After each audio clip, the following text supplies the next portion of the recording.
আজকে কিন্তু আমাদের গ্রুপের মধ্যে একজনের বার্থডে ছিল, সে কিন্তু আমাদের ইনভাইট করেনি, তাও কিন্তু আমরা চলে যাবো ওদের বাড়িতে। Let's go. তো ভাবলাম ও ইনভাইট করেনি তো কি হচ্ছে, ওদের বাড়ি যাচ্ছি যখন একটা ওর জন্য গিফট নিয়ে যাই। তার জন্য দেখো চলে এসেছি বাজারে। আর ব্যাপারটা হচ্ছে ওর জন্য গিফট কিনতে এসেছি নাকি আমরা চশমা কিনতে এসেছি বুঝতেই পারছি না। তো দেখো কি করছি সব।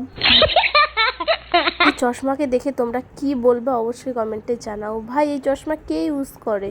তো যাই হোক গিফট প্যাকিং করে কিন্তু চলে আসি বান্ধবীদের বাড়িতে। ও গিয়ে তো দেখি আমাদের ওয়েলকাম করছে। যাই হোক তোমাদের সাথে কিন্তু আমি একটু মজা করলাম। তো দেখো গিয়েই কিন্তু আমাদের একটা রোজ এবং কোল্ড ড্রিঙ্কস দিয়ে দেয়, আর এদিকে জল খাচ্ছে, পিপাসায় মরেই যাচ্ছিল বেচারিটা। আর এখানে গোলাপের কি করব দেখো কানে নিয়ে নিয়েছি। ওর মনে হয় গোলাপটা দেখে খেতে ইচ্ছা করছিল, ওই জন্য জিভ বের করছে। তো এখানে কিন্তু তারপর আমরা সিঙ্গারা খেয়ে নিই। কে কে খাবার সামোসা চলে আসো এখনই। তো বার্থডে গার্লকে কিন্তু গিফটটা দিয়েই দিলাম। পছন্দ হয়েছে?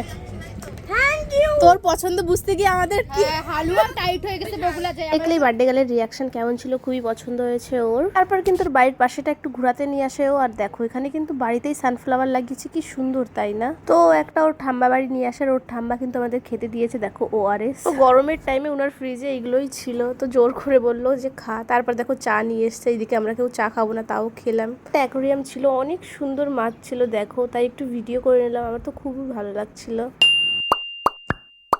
তারপর কিন্তু ওদের ঘরে গিয়ে অনেক গল্প করি, আড্ডা দিই, মজা করি, অনেকদিন পর সব এক জায়গায় হলে যা হয়। আর এখানে কেউ দেখে কিন্তু উল্টোপাল্টা ভেবো না, এখন আমরা খেতে বসেছি তাই সবাই জল নিয়ে কাড়াকুড়ি লাগিয়ে দিয়েছি। আর আমার বান্ধবী কিন্তু সবটা রান্না করেছে দেখো, চিকেন এবং ফ্রাইড রাইস। আর ও কিন্তু বলছে তোরা নিজেরাই উঠিয়ে খা, তার জন্য এখানে সব নিজেরাই খাওয়া দাওয়া করছি। এবার লাস্টে এনেছিল পায়েস, আর সব এক এক চামচ করেই খেয়েছিলাম। তো আজকের ব্লগটা ভালো লাগলে লাইক করে দিও। তো চলো বাই বাই।